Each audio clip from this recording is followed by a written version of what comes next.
Have you ever thought about how long it takes the body to recover after a hard workout?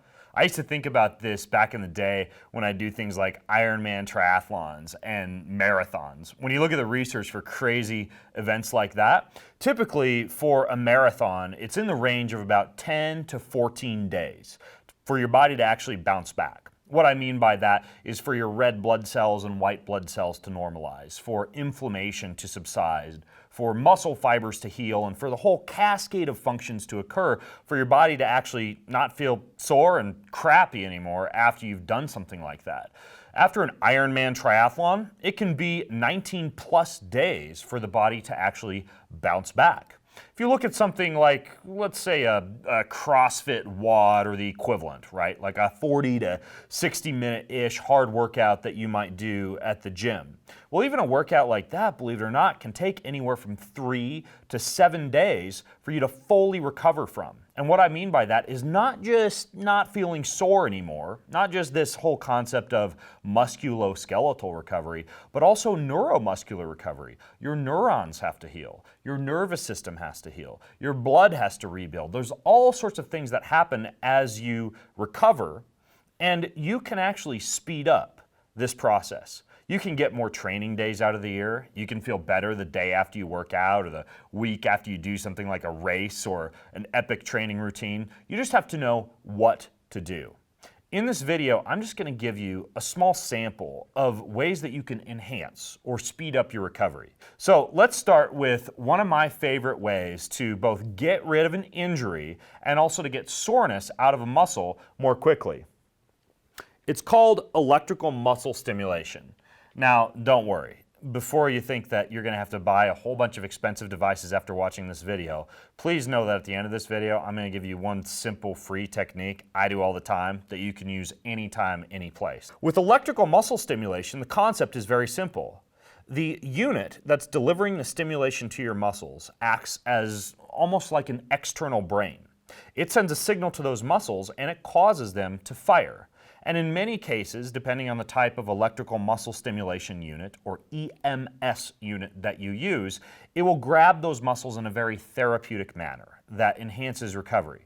So what you do is you'll typically take a few electrodes like this, and you'll stick them to the skin outside the muscle area that hurts or around the muscle for which you want to enhance recovery. Now, I usually don't stop there, especially if it's an injured area, let's say Achilles tendonitis or a shoulder injury or something like that. I will actually first spray the skin with something that helps to heal up muscle, like magnesium or arnica gel or any of these topical anti-inflammatories. I'll then tape the electrodes over those oils or that lotion. And this is a tip I learned from a guy who actually works with Tour de France cyclists to bounce back faster in between stages. And then I'll cover that with ice. So you've got a topical, electrostim, and ice. This is a way to heal up injuries extremely quickly, and then you simply run the electrostim for anywhere from 15 to 60 minutes. Now, another example of a good way to speed up recovery or to help get rid of injuries or tight spots is vibration therapy.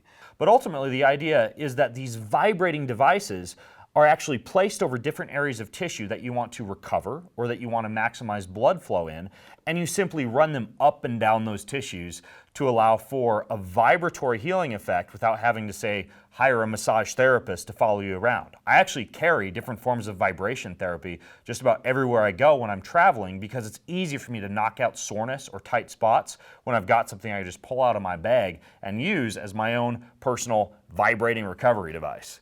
Now, the last thing I want to show you comes in a variety of shapes and sizes, but it's just a deep tissue device. You may have seen a foam roller before. You may have seen the idea of taping two lacrosse balls together before. You may have seen spiky balls like this before that dig into the fascia. But the idea is you can find a tight spot, let's say your shoulder, and you can lay down on the ground and pin your shoulder on top of the ball, work it around, free up fascia, pull the skin away from the muscle a little bit, put some pressure on the muscle, and basically tear apart some of the fibers that tend to get adhesed that can inhibit recovery. There's all sorts of different shapes and sizes of recovery tools out there that you can use that are like this, but this is another crucial addition in your recovery toolbox. Ultimately, the takeaway message before I give you my quick free recovery technique is this. If you're not pulling out all the stops to recover as quickly as possible between workouts or between events, then you're really shorting yourself as far as how many extra training days you can get out of the year, how good you feel, how well you're able to walk up and down stairs, and how susceptible you are to injuries if you're an exercise enthusiast, someone who works out, someone who races. You really want to pay attention to recovery just as much as you pay attention to training. And I go out of my way every single morning to do something that enhances recovery for my body. Now, here's that tip I was telling you about. One thing that you can do after any workout, or even after just a long day on your feet, if you're one of those people who uses, say, a standing workstation, is you can use inversion. Now, I actually have an inversion table in my garage.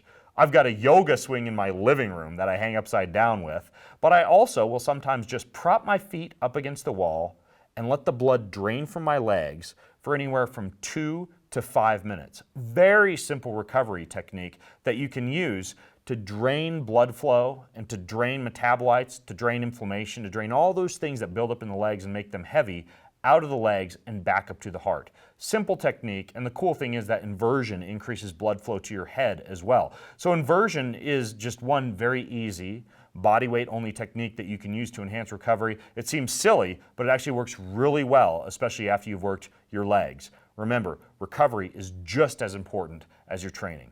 Thanks for watching.